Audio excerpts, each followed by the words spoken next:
kedatangan Sang Hyang Semararati, dan kutukan kasmaran.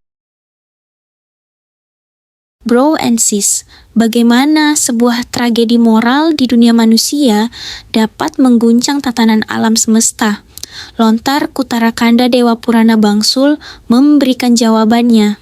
Melalui kisah tragis Dewi Manik Galih yang dinodai oleh Pati Demang Cepong, kita diajak menyaksikan bagaimana abu suci dari pengorbanan diri sang Dewi bukan sekadar akhir dari sebuah riwayat, melainkan awal dari terciptanya harmoni kosmik baru. Kutipan lontar ini merangkum peristiwa puncak saat abu suci beliau dilarung ke samudera, keterlibatan para dewa, hingga kutukan yang menimpa mereka yang mencemari ritual sakral ini.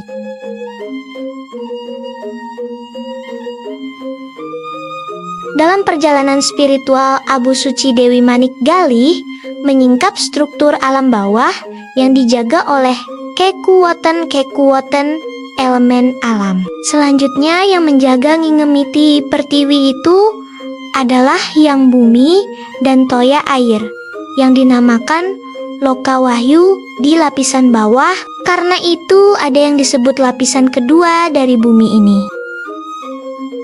Yang bumi dan toya, dua entitas suci yang menjaga stabilitas dasar alam semesta. Loka Wahyu, lapisan kedua bumi, sebuah dimensi bawah air yang menjadi ruang transisi spiritual.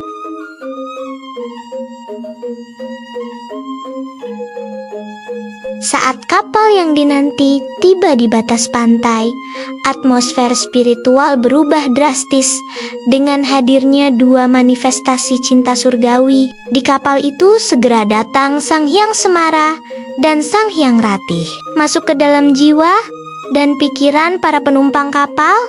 Di sana muncul kasmaran, perasaan cinta dan gairah.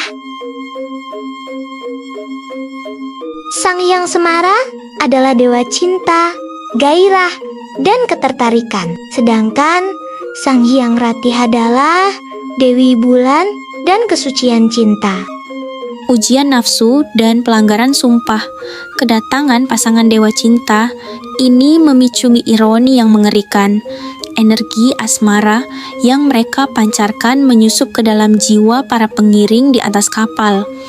Mereka melupakan larangan sakral, pastu kutukan, yang sebelumnya telah digariskan oleh Sri Maharaja Seksukranti saat pertama kali menaiki kapal. Alih-alih menjaga kehusyukan ritual pelarungan abu suci, para penumpang justru terhanyut oleh bergeloranya nafsu dan berkumpul di tengah kapal untuk melakukan perbuatan yang tidak senonoh. Hukuman atas noda spiritual. Alam semesta merespons terhadap pencemaran ritual tersebut. Laju kapal yang semula tenang berubah menjadi liar dan deras. Akibat dari dosa dan perilaku cemar, kapal kehilangan daya apungnya. Kapal beserta seluruh isinya tenggelam jauh ke dasar bumi di tengah sorak-sorai yang berubah menjadi ratapan keputusasaan. Kerumunan di atas kapal itu terhasut dan melakukan perbuatan zina massal. Perbuatan ini sangat kotor dan merupakan pelanggaran berat terhadap kesakralan upacara. Sebagai hukuman atas perbuatan mereka yang telah mengotori ritual suci tersebut. Padahal, Sang Dewi baru saja melakukan pengorbanan diri sati untuk membersihkan noda dosa alam pun bereaksi.